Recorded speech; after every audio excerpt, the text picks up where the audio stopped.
welcome back to DekuNews.net. I'm Jeremiah the Deku Scrub, and we've had a lot of developments in stories we've been following last week.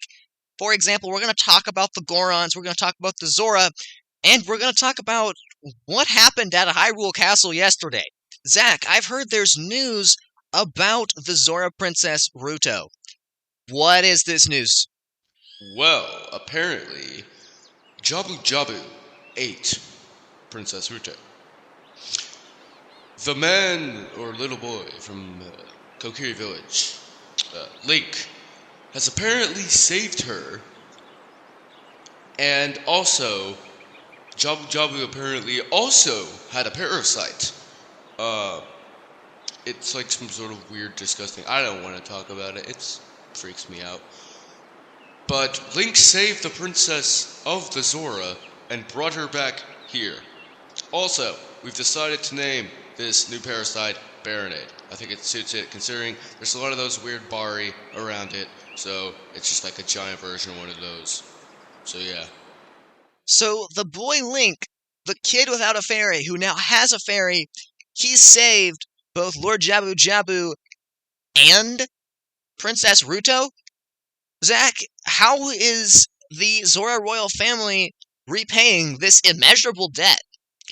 Well, not in the way I think you would be thinking. They didn't just, give him money or, a Zora Sapphire. Actually, I think they did do that. Anyway, no, apparently, the Princess of the Zora has, knelt down on her knees, so to speak, and, proposed to Link, and, they are now, fiancé or something. So, I guess that's cool. I don't know about how I feel about it, but, I do know, Zach. Thank you for that incredible reporting about the situation with the Zora. We're now going to go to Greg, our Goron correspondent, and he's going to tell us how the Goron have solved their hunger problem. Greg, last I heard, the Gorons were starving because they could not get into Dodongo's cavern. Mm-hmm. How has that situation been remedied? Well, it appears that little Kokiri boy sure gets around. He found us and managed to kill that Dodongo that's living in Dodongo's cavern, surprisingly. He also cleared everything up for me and my pals to go hunting for rocks to bring back to the village. I think for his trouble, we gave him something special, but I don't know what it was because our memory is really bad. Well, thanks a lot, Greg. We now know that Link has managed to save both the Zora and the Gorons from their respective crises. Lastly, we're going to go to Hyrule Castle for news specifically about Link. Bob, where is Link now? Actually, we don't know where Link is. He was last seen in a moat, swimming to, the Temple of Time, and when he went in, he just kinda disappeared. There was also an owl, and that owl kept repeating the same thing it said to me multiple times because I kept telling it to continue, regardless of whether I wanted it to or not. Back to you, Jeremiah! Thank you, Bob. Again, we don't know where Link is. None of the races are facing incredible crises. Oh my goodness, Hyrule Castle Town is on fire. I've got to get out of here. We'll see you next time on DekuNews.net. I've been Jeremiah the Deku Scrub. Here's Jimothy Johnson with your Loreumentary. Hyrule has had many heroes, but those heroes have all had one thing in common. They were all named Link, but they had another thing in common. The Master Sword. The Master Sword is the legendary blade used to seal the darkness. It has a long and complicated history. Forged by the goddess Hylia, wielded by Link, resurrected by Zelda, the Master Sword is the most powerful weapon in all of Hyrule. The Master Sword was forged by the goddess Hylia to fight against Demise and his hordes of monsters. She, having finished her job and saving the people of Hyrule, left and reincarnated as a Hylia, but not before she placed the Master Sword in a temple where it waited for a hero. This hero was Link. The weapon that he picked up was not known as the Master Sword, but instead the Goddess Sword. And through Link's adventures in the sky and on the land, he turned this powerful weapon into an even more powerful weapon, the Master Sword. After this, it was placed in a pedestal where only someone with the spirit of the hero could draw it out. Unless you made it. You see, the history of the Master Sword follows the history of our kingdoms, so it seems unnecessary and redundant to go over it all here.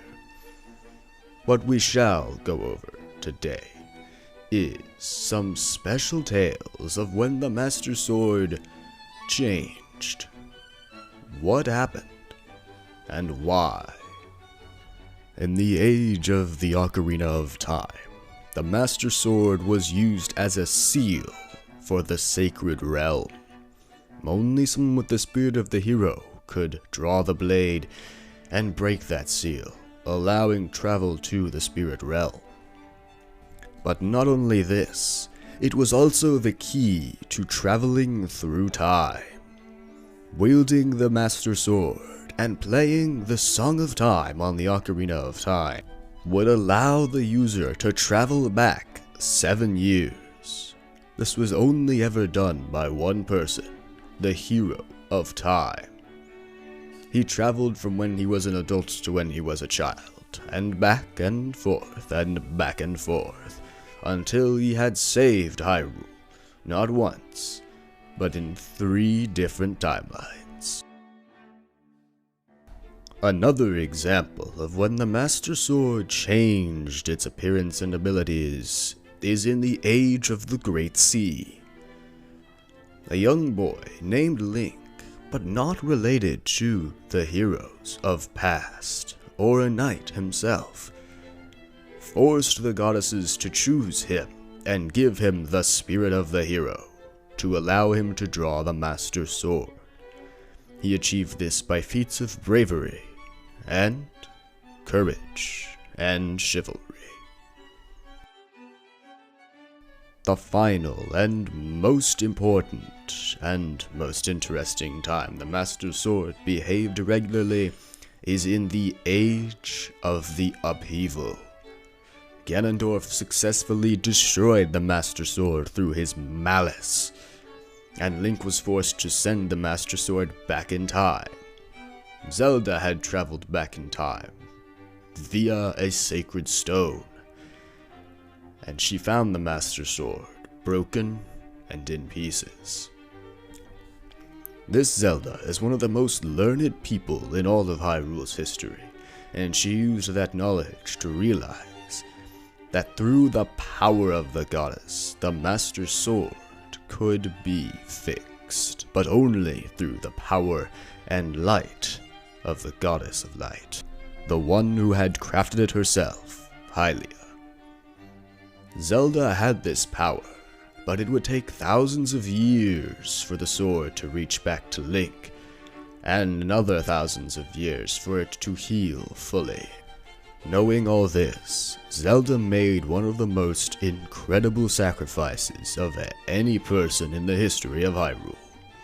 She ingested her sacred stone to become a dragon, and while holding the Master Sword, this embedded it in her dragon's forehead, bathing it in golden sacred light for thousands of years.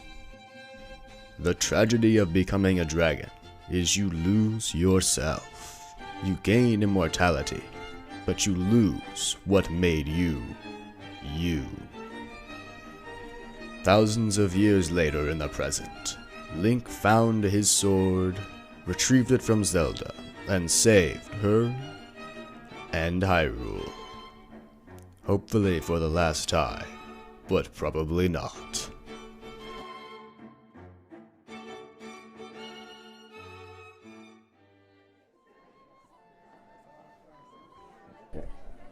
Welcome back to the Milk Bar.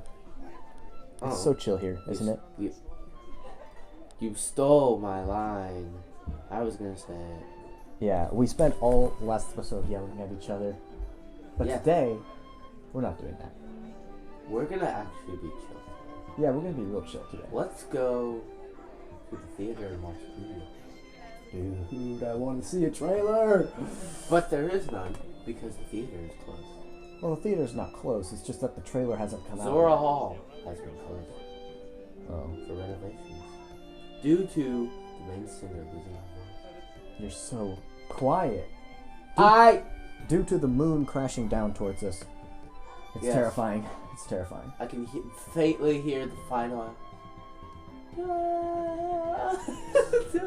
Let's not get copyright striked, my friend.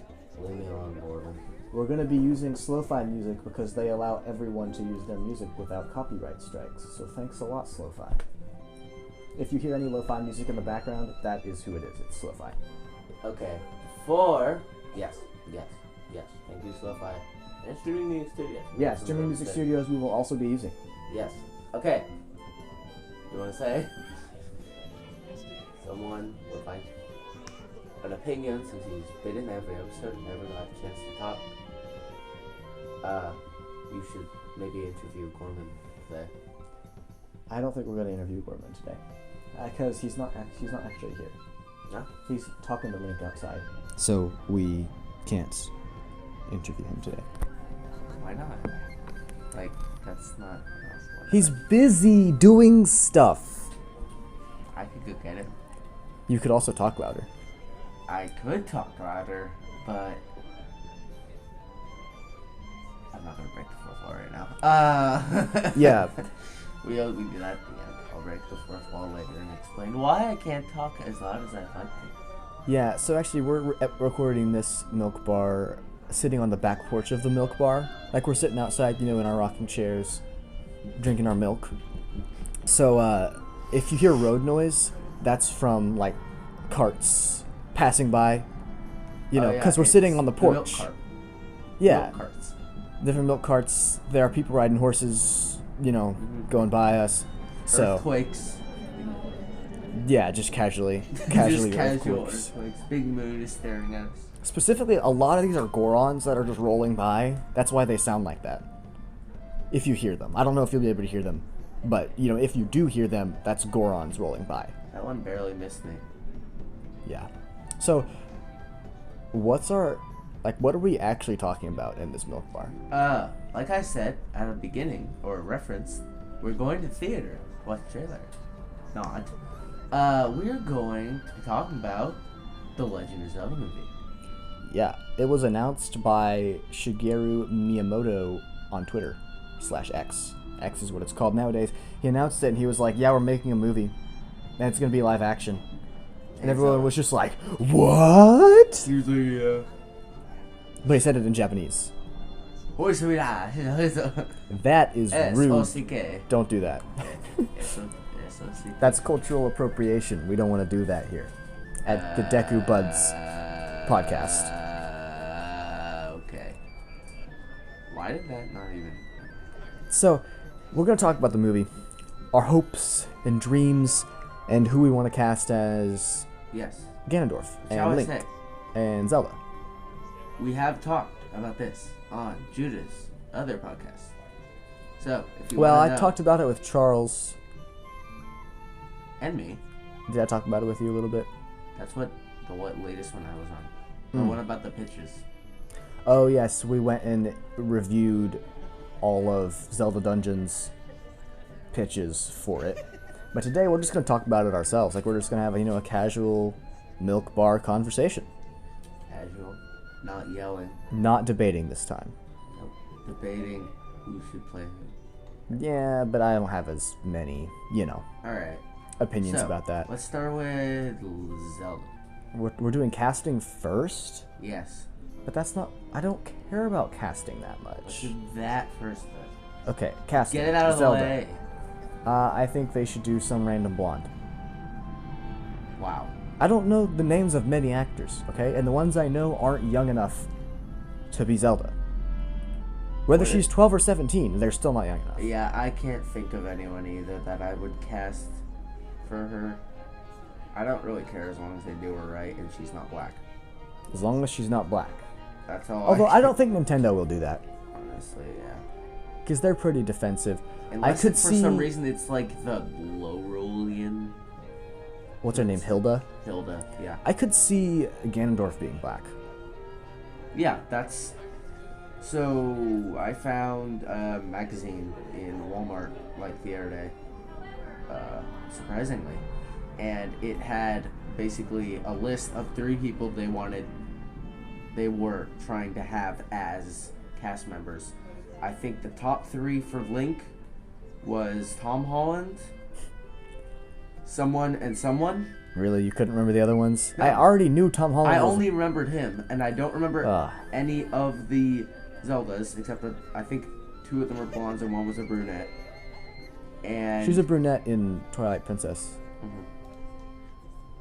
And all of the Ganondorf actors were black. I mean, that's fair. I'm fine with that. Yeah. Unless it's The other needs to be black or a ginger. or The Rock. Well, I mean... A black Jack Ginger. That is not how genetics works. But Let's move on. But what if Let's move on from casting, because I just don't think casting is that interesting, because I don't know enough actors for it to be interesting for me. You know what I mean? Like, I just don't know enough actors for it to be interesting. Yeah. So let's talk about our hopes and dreams. What do you want to... Like, what's your top place you want to see in it? Place? Like, yeah.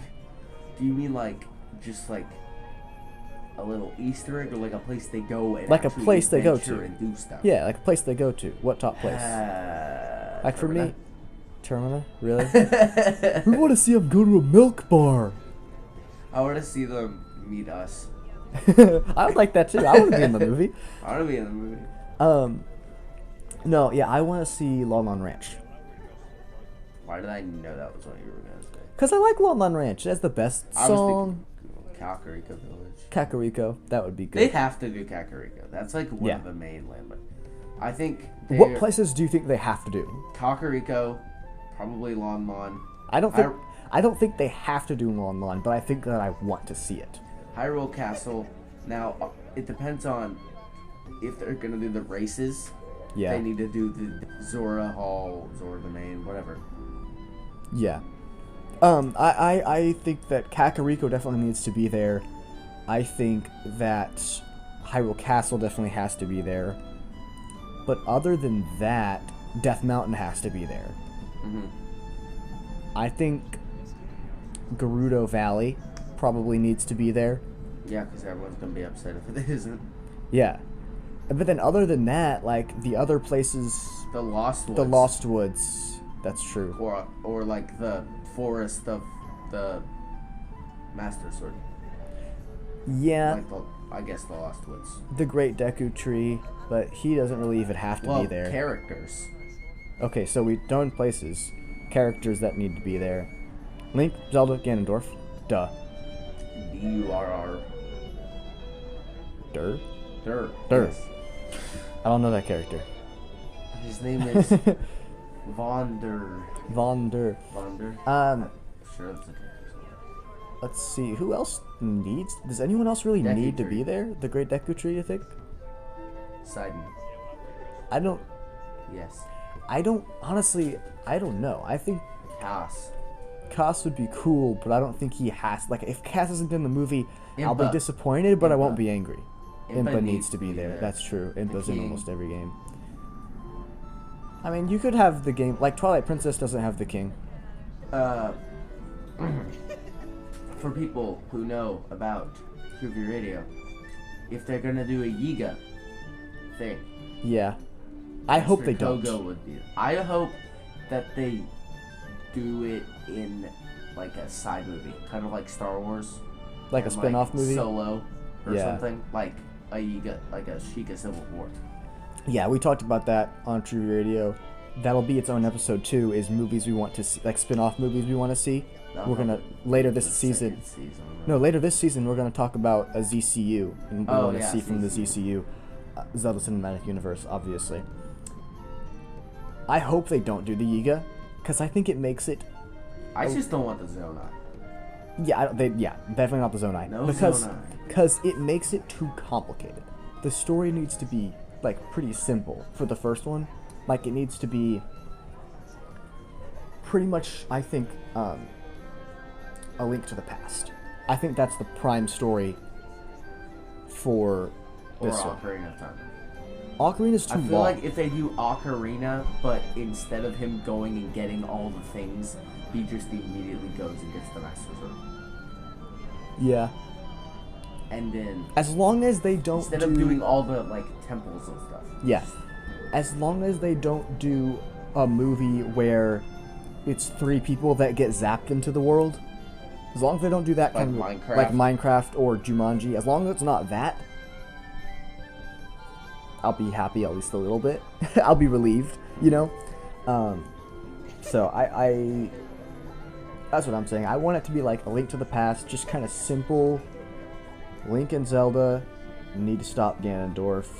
Link needs to save Zelda, maybe not, because they probably won't make Zelda a damsel in distress, because no one likes that anymore for some reason.